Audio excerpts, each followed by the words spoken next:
guys, just checking in.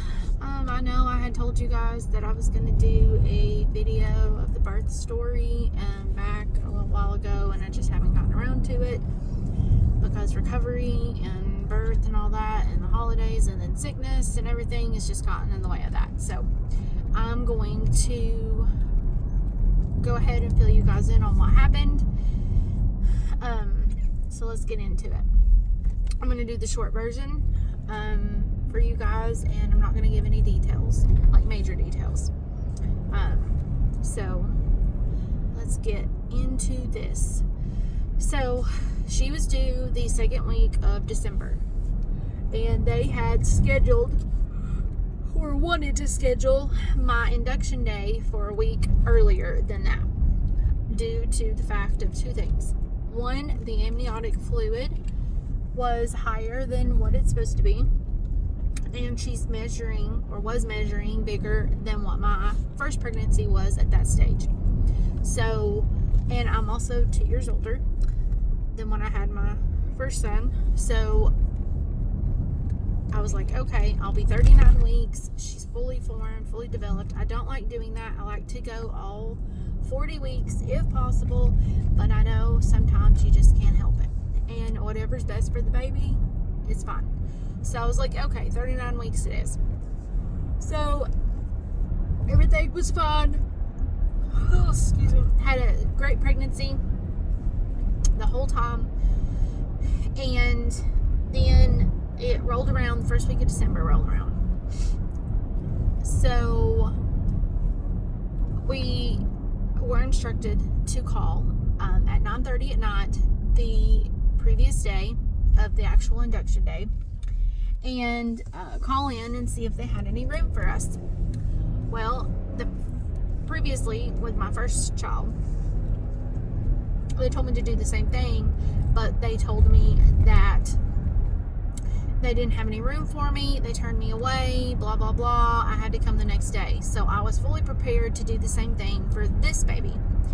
Well, it turns out, thank goodness that I had taken a shower and done my hair and makeup, and because I'm that type of girl, so whatever. And I had my bags packed. Everything was good and organized, and thank goodness it was, because when I called at 9:30 that night, they said, yes, come on, we have room for you. We have a room all set up for you, so be here within the hour. I said, okay, great.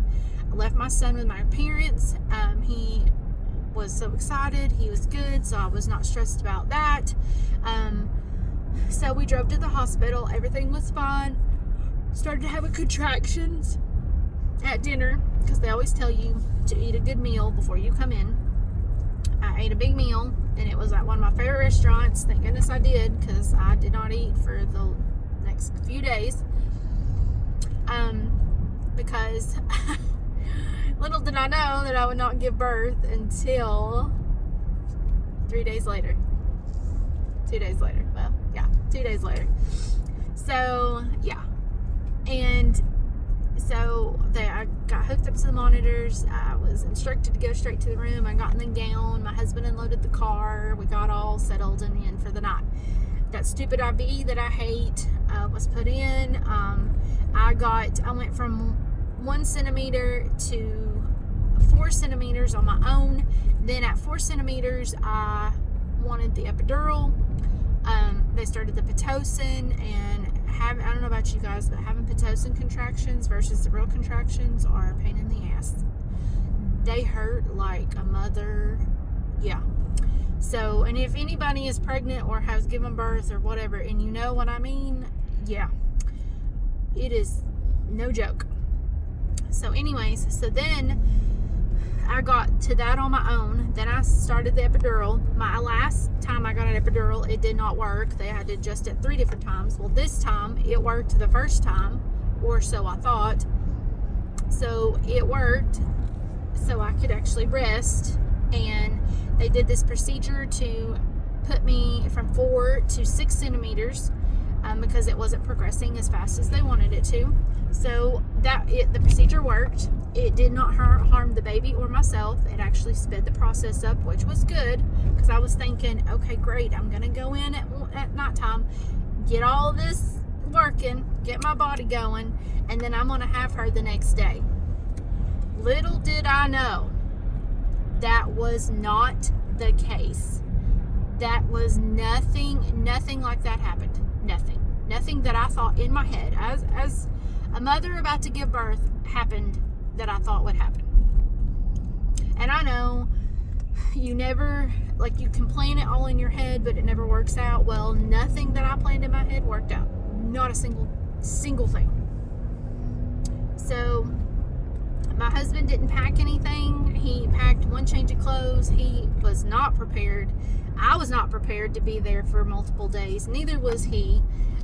I did not pack enough clothes for my son because I thought, okay, he's not going to be there that long. He ended up being with my parents for 5 nights instead of 2 nights. 5 nights. Yeah, it's just a huge mess, okay? And my body got all the way up to 9.5 centimeters. 9.5 centimeters dilated, okay?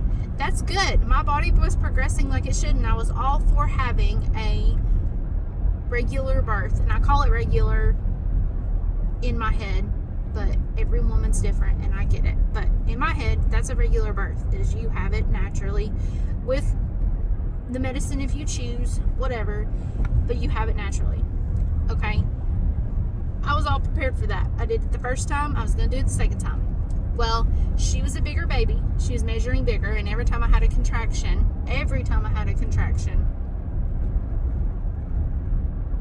her heart rate would go up and down, up and down, up and down. So she was in distress, okay? Every time I had a contraction. I was at 9.5 for I don't know how many hours. Then it turned into days. My water broke. They broke my water. They had to do it. It did not do it naturally. My body did not do it. They had to do it, which was fine.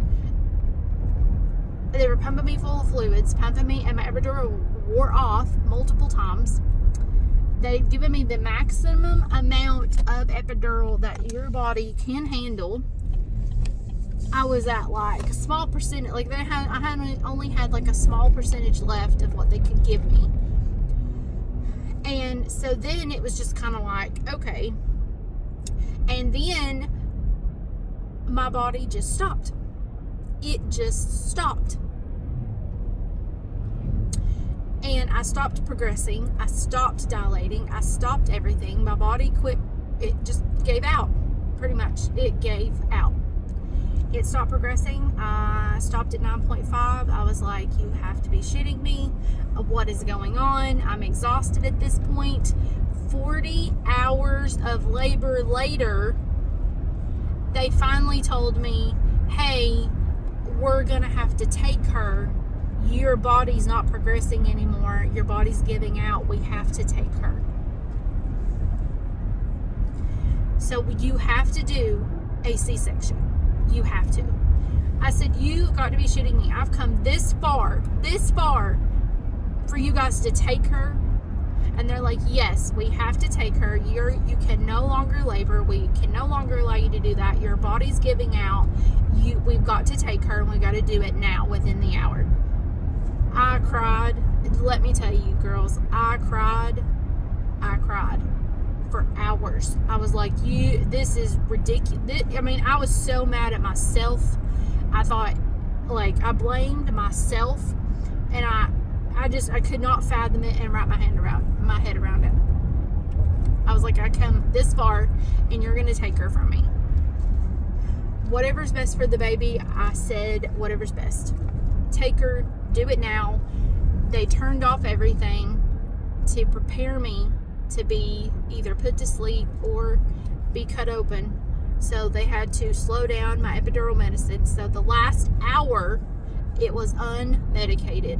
And let me tell you, that I have so much respect for women back in the day that they didn't have medicine. It wasn't even discovered yet that they gave birth in fields or on the floor or whatever it was without any medicine.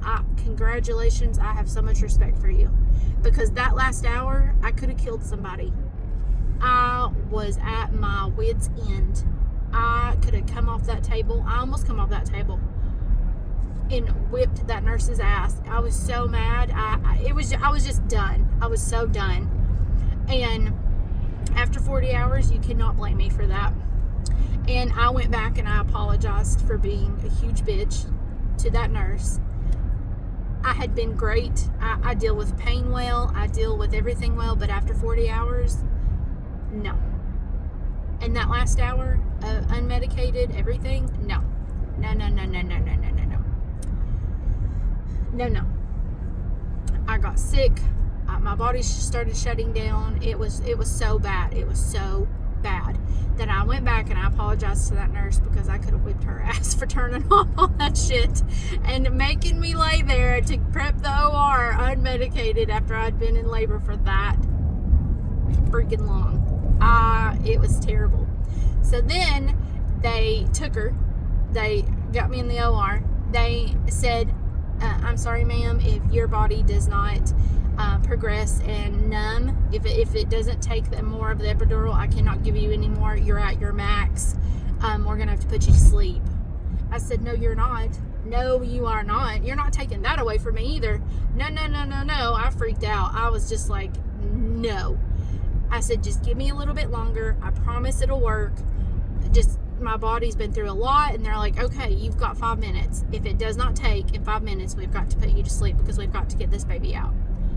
I said, okay, fine. Okay, you win. Whatever. I just, whatever. It finally took. They cut me open. It wore off. They got her out. Everything was fine. She was beat up. She was stuck. She was coming out wrong, whatever.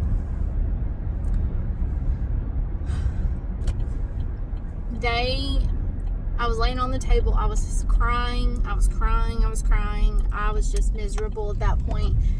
At least they let me at least listen to my playlist.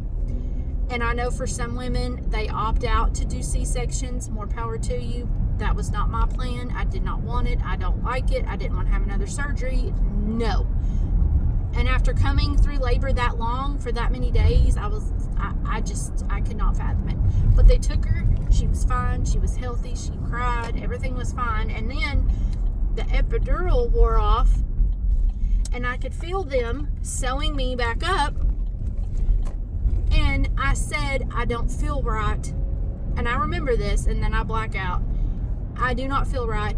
I can feel her sewing me up. And they're like, we have got to put you to sleep. I said, put me to sleep now. Just do it. They rushed my husband out. They gave him the baby. They rushed him into a room. They threw him out of the OR. And they put me to sleep. And then that's all she wrote. I do not remember anything else until I wake up. He was panicked because they threw him out so fast because I said the words, I do not feel right, because I didn't after laboring that long and so hard. And then he was nervous. He was like, are you gonna lose her? Is she gonna die? What's going on? Why'd you throw me out? I don't know what to do. I've got the baby. They're asking me all these questions. He had to call my mom because they were asking him questions that I would know the information to, but he did not. He had to call my mom. My mom helped him and answered everything. The baby was fine. He was fine. They put me in the recovery room. They sewed me back up, and then I remember waking back up, and then my husband going, here's your daughter. It was very traumatic and very rough. Let's just say that. And this will be my last baby. I will not have any more children. But 40 hours and a cesarean later, she's here. She's happy. She's healthy. She weighed 8 pounds, 7 ounces. She's a little chunky baby. She is beautiful and healthy, and that's all that matters. She was worth every second of pain, every hour I labored. I will not take anything for her. She is my whole world, her and her older brother. But I wanted to share that with you guys. I know that I told you I would, and it's been a while. The recovery has been not so good. Recovering from 2 different areas of the body is not for the weak. Having babies in your 30s is not for the weak. And having a toddler at home plus a newborn, plus recovering from major surgery and laboring for that long is not for the weak. So I applaud you women that have had multiple children and have multiples at birth. I just keep praying for me and keep in touch. Like comments, I love the comments. I love for you guys to say hi, hello, how are you? I love the feedback that's positive, but just keep subscribing and keep liking my videos. I appreciate it, and I will keep you guys up to date. But I wanted to share the birth story, so I hope you guys have a wonderful day. Bye.